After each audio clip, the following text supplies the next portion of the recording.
নমস্কার। আজকে আপনাদের শোনাতে চলেছি শরদিন্দু বন্দ্যোপাধ্যায়ের লেখা ছোট গল্প সাতখানা গ্রামের মধ্যে একমাত্র বিচক্ষণ ডাক্তার বিধুশেখর বাবু। সন্ধ্যাবেলা তাহার ডাক্তারখানার পাকা বারান্দায় তাকিয়ার ঠেস দিয়া বসিয়া বিমর্ষভাবে তামাক টানিতেছিলেন। তাহার ক্ষীণকায় কম্পাউন্ডারটি দোরগোড়ায় বসিয়াছিল।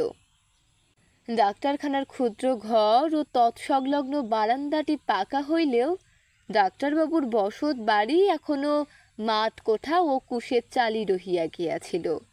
25 বৎসর অপ্রতিদ্বন্দ্বীভাবে প্র্যাকটিস করিয়াও তিনি এমন অর্থ সঞ্চয় করিতে পারেন নাই যাহার দ্বারা নিজের মাথার উপর খড়ের পরিবর্তে ইটকাঠের ছাদ তুলিতে পারেন।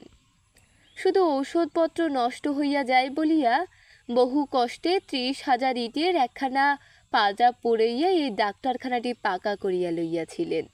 ইহাতেও গায়ের লোকের চোখ টাটাইয়াছিল এবং বিধু ডাক্তার যে কেবলমাত্র গরিব ঠকাইয়া নিজে দুটি কোঠা তুলিয়াছে, এই প্রসঙ্গটা সন্ধ্যা সমাগমে অনেক চণ্ডীমণ্ডপেই গ্রামের বয়োবৃদ্ধ ব্রাহ্মণ কায়স্থদের মধ্যে আলোচিত হইত। বিধুবাবু সেসব ভ্রুক্ষেপ করিতেন না। আজীবন এখনো সংস্কারহীন ও ততোধিক কৃপণ চাষাভূষা নারী টিপিয়াও তাহার প্রাণটা কাঁচাই রহিয়া গিয়াছিল। আজীবন এখনো সংস্থানহীন ও ততোধিক কৃপণ চাষাভূষা নারী টিপিয়াও তাহার প্রাণটা কাঁচাই রহিয়া গিয়াছিল। তাই পাকা বাড়িতে বাস করিবার সম্ভাবনাটাও তাহার দূর হইতে আরো সুদূর হইয়া পড়িয়াছিল। ততদূর বয়োবৃদ্ধ হইয়া উঠিতে পারি নাই বলিয়াই বোধ হয় আমি বিধুবাবুকে আন্তরিক শ্রদ্ধা করিতাম এবং প্রায় চাটুর্য মহাশয়ের আসরে না গিয়া ডাক্তারবাবুর দাওয়ায় সন্ধ্যাটা কাটাইয়া আসিতাম। অনেক রকম আলোচনা হইত। তাহার মধ্যে গ্রামের ভদ্রলোকদের কৃতজ্ঞতা ও ঈর্ষা প্রবণতার কথা তুলিতেই তিনি জোর করিয়া চাপা দিয়া বলিলেন, ওটা পাড়াগাঁয়ের স্বভাব, ওরা নিজের ইষ্ট নিজে বোঝে না। স্বশিক্ষা না থাকলে মানুষের ভালো প্রবৃত্তিগুলো পর্যন্ত বিকৃত হয়ে দাঁড়ায়। আমি তো জানি কাউকে ঠকাচ্ছি নে, তাহলেই হলো। সেদিন গিয়া মাদুরের উপর বসিয়াই বলিলাম, ছেলেটাকে বাঁচাতে পারলেন না ডাক্তারবাবু? ডাক্তারবাবু ক্ষণেকের জন্য তামাক টানায় বিরাম দিয়া বলিলেন, না, বাঁচল না। পেল্লা ধরলে হয়তো বাঁচতে পারত। এই ছেলেটাকে বাঁচাইতে না পারার জন্য আমার মনের মধ্যেও যেন ডাক্তারের বিরুদ্ধে একটা অভিযোগ খাড়া হইয়াছিল। তাই আমি একটু ঘুরাইয়া বলিলাম, গায়ের লোকে কত কথাই না বলছে। তামাক বন্ধ করিয়া বিধুবাবু বলিলেন, কি বলছে গায়ের লোক?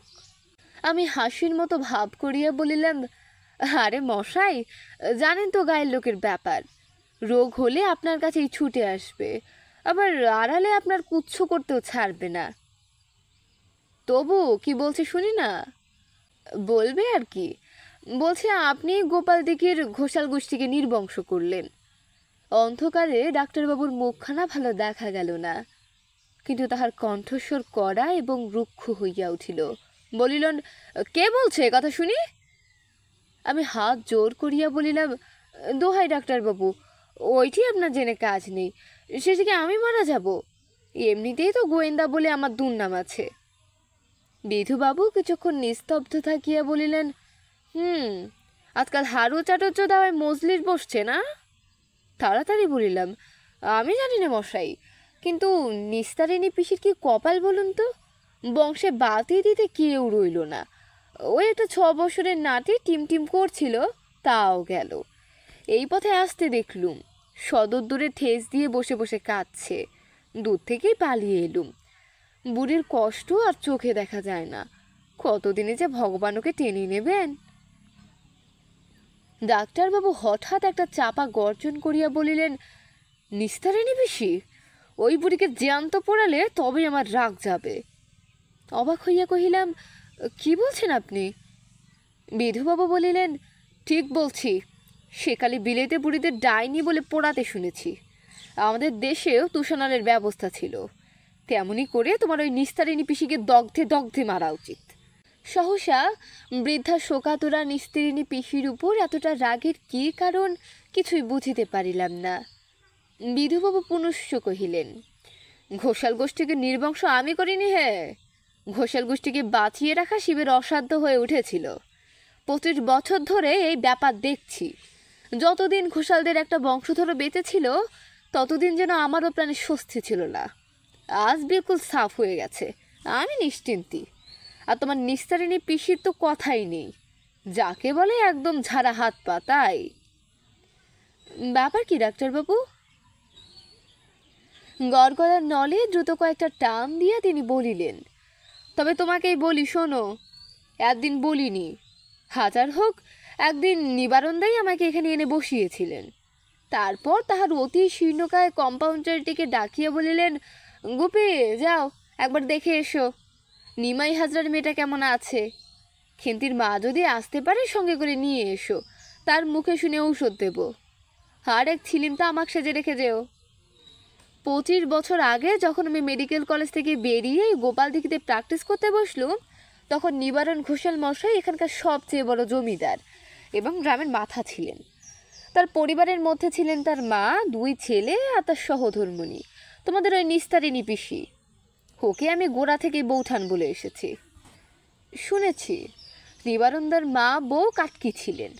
কথাটা খুব সত্যি বলেই আমি মনে করি, কারণ তিনি যতদিন বেঁচে ছিলেন ততদিন নিস্তার বৌঠান মাথা তুলতে পারেননি।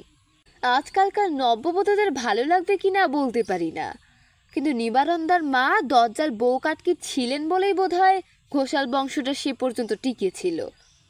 নিস্তার বৌঠান সেকেলে ধরনের বউ ছিলেন। সদবাবস্থায় কোনো দিন আমার সামনে ঘুমটা না দিয়ে বার হননি। শিক্ষা দীক্ষা তার সেকেলে ধরনের ছিল, লেখাপড়া জানতেন না, কিন্তু বধূ অবস্থাতেও তার দয়া দাক্ষিণের সুখ্যাতি চারিদিকে ছড়িয়ে পড়েছিল। লোককে খাওয়াতে তিনি বড় ভালোবাসতেন। খাওয়াতে ভালোবাসতেন কথাটা শুনতে কেমন লাগলো? বেশ নয়? যেন সাক্ষাৎ ভগবতী অন্নপূর্ণার প্রতিমূর্তি। কেমন? তাই বটে। যাক, আমি প্র্যাকটিস আরম্ভ করবার বছরখানেক পরে নিবারণদার মা অসুখে পড়লেন। বয়স অনেক হয়েছিল, তার ওপর জরাতিসার। খুব সাবধানে চিকিৎসা করতে লাগলুম। বলতে গেলে নিবারণদার মাই আমার প্রথম বড় কেস। নিজের সুনামের জন্য প্রাণপণে তাকে বাঁচাবার চেষ্টা করতে লাগলুম। দুবেলা দেখতে যেতুম, ফি নিতুম না। ঘোষাল বাড়ি থেকে আজ পর্যন্ত 1 পয়সা ফি বা ওষুধের দাম নিইনি। রোগীর পথ্য সম্বন্ধে খুব কড়াকড়ি আরম্ভ করলুম, যে করে হোক বুড়িকে বাঁচাতেই হবে। উৎপীড়িত বউ অত্যাচারী শাশুড়ির কি অক্লান্ত সেবা করতে পারে তার নিস্তার বৌঠানকে না দেখলে বিশ্বাস করা কঠিন। রোগী ক্রমশ অল্পে অল্পে আরোগ্যের পথে এগোতে লাগলেন। জম তখন তার কালো মশির ওপর বসে লাশুটি বাগিয়ে নিয়ে মৃদু মৃদু হাসছিলেন। যেদিন বেশ নিশ্চিন্তে হয়ে ভাবছি আর কোনো ভয় নেই, সেদিনই নিবারণদার একটা চাকর হাঁপাতে হাঁপাতে এসে খবর দিলে যে গিনিমা যাবো যাবো করছেন। এতক্ষণ বোধহয় শেষ হয়ে গেলেন, ডাক্তারবাবু শিগগির চলুন। শিগগিরই গেলুম। গিয়ে দেখি ভয়ানক অবস্থা, হাতে পায়ে খিল ধরেছে এবং আর আর কথা শুনে কাজ নেই। বুঝতে বাকি রইল না যে এ যাত্রায় ইনি সত্যিই চললেন। জিজ্ঞেস করলুম, একে কোনো কুপথ খাওয়ানো হয়েছিল? নিবারণদা ঘাড় নেড়ে বললেন, আমার জানতে নয়, ইনি যদি খাইয়ে থাকেন বলতে পারি না। নিস্তার বৌঠান মুখে আঁচল দিয়ে বসে কাঁদছিলেন। ফ্যাস ফ্যাস করে বললেন, ওগো কিছু খাওয়াইনি, তোমার পা ছুঁয়ে বলছি। বুড়ো মানুষ কিছু কি খেতে পারেন? কাল রাত্রিরে ওষুধ খাবার পর মুখ বদলাবার জন্য একটু কাসুন্দি চাইলেন, কিচ্ছুটি খেতে পান না, তার ওপর ওই তেতো ঔষধ। তাই নিবারণদা বললেন, কাসুন্দি খাইয়েছ? ও তবে আর কেন, বিধু তুমি বাড়ি যাও, নিচে কতগুলো ঔষধ আর পরিশ্রমে তোমার অপব্যয় হলো বলে বাইরে গিয়ে বসলেন। সেই রাত্রিতে পুরনো কাসুন্দিকে শেষ পাথেয় করে নিয়ে নিবারণদার মা পরলোকের দীর্ঘ পথে রওনা হয়ে পড়লেন। তিনি যাবার পর নিস্তার বৌঠান বাড়ির গিন্নি হলেন। ব্যাস আর কি, জমের রাজে দুন্দুবি বেজে উঠল। এবার নিবারণদার পালা। মা মারা যাবার পর পুরো 3টি বছর তিনি বেঁচে ছিলেন। অসাধারণ তার জীবনী শক্তি ছিল। নিবারণদার কাল পূর্ণ হলে তার ফিসচুলা হলো, যাকে আমাদের শাস্ত্রে বলে ফিস্তুলাইনানো। কলকাতা থেকে বড় ডাক্তার এসে ফিসচুলা অস্ত্র করলেন। তারপর নিবারণদাকে 2 পা জোড়া করে বেঁধে বিছানায় শুইয়ে রাখা হলো, যতদিন না ঘা শুকোয়। ততদিন পা খোলা হবে না। কলকাতার ডাক্তার অস্ত্র করে ফিরে গেছিলেন। রোগীর দেখাশোনা আমিই করতুম। এই রোগে খাওয়া দাওয়ার সম্বন্ধে ভারী সাবধান থাকতে হয়। এত অল্প পরিমাণে এমন জিনিস খেতে দিতে হয় যাতে পুষ্টি হয়, অথচ দেহের মধ্যে অনাবশ্যক আবর্জনা তৈরি হতে না পারে। এমনিভাবে পা বাঁধা অবস্থায় বিছানায় শুয়ে নিবারণদার 16 দিন কাটলো। প্রত্যহ 2 ছটা করে লেবুর রস কিংবা আঙুরের রস খেয়ে 16 দিন কাটালে মানুষের মনের অবস্থা কীরকম হয় বুঝতেই পারছো। নিবারণদা খাই খাই করতে আরম্ভ করলেন। এটা খাবো ওটা খাবো করে ফরমাস করতে লাগলেন। আমি বৌঠানকে গিয়ে খুব কড়াভাবে সতর্ক করে দিলাম যেন কোনো রকম খাবার অত্যাচার না হয়। তিনিও ঘুমটার আড়াল থেকে ঘা নেড়ে সায় দিলেন। কিন্তু মমতাময়ীর মমতাকে আটকে রাখবে কে? 21 দিনের দিন একটা বিশ্রী ব্যাপার হয়ে গেল। তারপর কলকাতা থেকে ডাক্তার এলেন। অনেক চেষ্টা চরিত্র করা গেল, কিন্তু নিবারণদাকে বাঁচানো গেল না। যাক, নিবারণদা তো গেলেন। তখন তার বড় ছেলে বিনোদ কলেজ ছেড়ে দিয়ে বাড়িতে এসে বসলো। অসহ্য উত্তীর্ণ হবার পর নিস্তার বৌঠান ছেলের বিয়ে দিলেন। বিনোদের সব শুদ্ধ 3টি ছেলে হয়েছিল, কিন্তু 3 বছরের বেশি কেউ বাঁচল না। এই অল্পকালের মধ্যে ঠাকুরমার অজস্র আদর এবং নানাবিধ কুখাদ্য পেটে পুড়ে নিয়ে পেটটিকে পিলে লিভারে বোঝাই করে তারা একে একে অমৃতলোকে চলে গেল। এখনও বোধহয় তারা অমৃত সরোবরের তীরে বসে সেই অমৃতের সাহায্যে ঠাকুরমার দেওয়া অতি দুষ্প্রাচ্য সুস্বাল খাদ্য হজম করছে। তারপর বিনোদের বউ বেচারি কিছু দুর্বল প্রকৃতির ছিল। সে প্রথমে গেল, কলেরা হয়েছিল।